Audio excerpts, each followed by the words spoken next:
What is going on, everybody? Welcome back to the Dorks Next Door. I am your man, Andy York. Thank you guys so much for clicking on this video as we are going to start something new, hopefully every week. We are going to break down some massive movie news week to week to week, and boy, did we start with a really big week this week. We're going to be talking about the new Batman movie, some casting choices there. We're going to be discussing Jurassic World 3 and also A Quiet Place 2. So without further ado, let's jump in and discuss the massive movie news.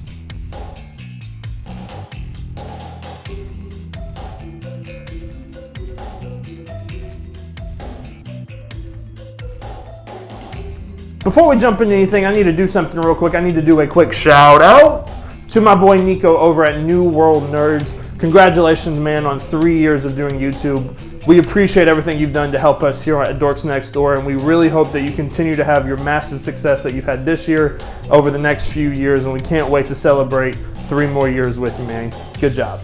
Without further ado, though, let's jump into some of the movie news we were talking about. Let's start with A Quiet Place 2.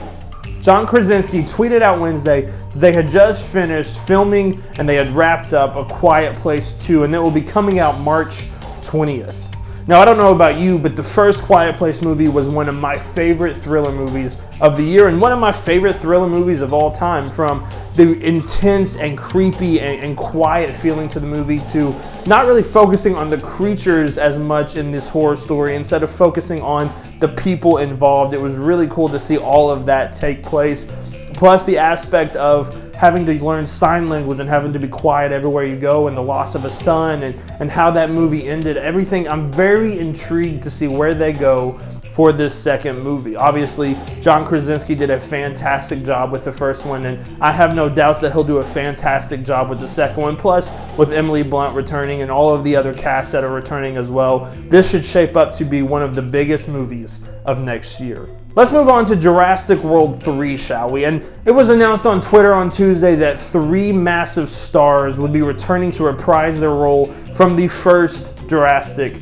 trilogy. Laura Dern, Sam Neill, and the fantastic and amazing Jeff Goldblum, who we already saw a little bit before, but he will be returning. All 3 of them are returning as big roles in Jurassic World 3. I don't know about you, but the first Jurassic Park trilogy is really special to me. I know the second one and the third one aren't that great, but the first Jurassic Park movie is absolutely fantastic, and it's still one of my favorite movies today. Even though the Jurassic World trilogy hasn't been that great, it still is pretty cool to see the story moving along and progressing as it goes forward.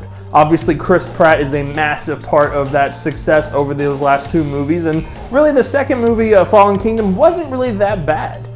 It was enjoyable and it was fun, and it had some tense moments in it, but overall it was a decent time. But this third one, with them returning all 3 characters, Laura Dern, Sam Neill, and Jeff Goldblum, I expect this movie to be a massive hit in the box office. Let's move on with the third massive news that we got this week, and that is involving the Matt Reeves Batman project. It was announced this week that Jonah Hill was in talks to be a part of this movie as a villainous role.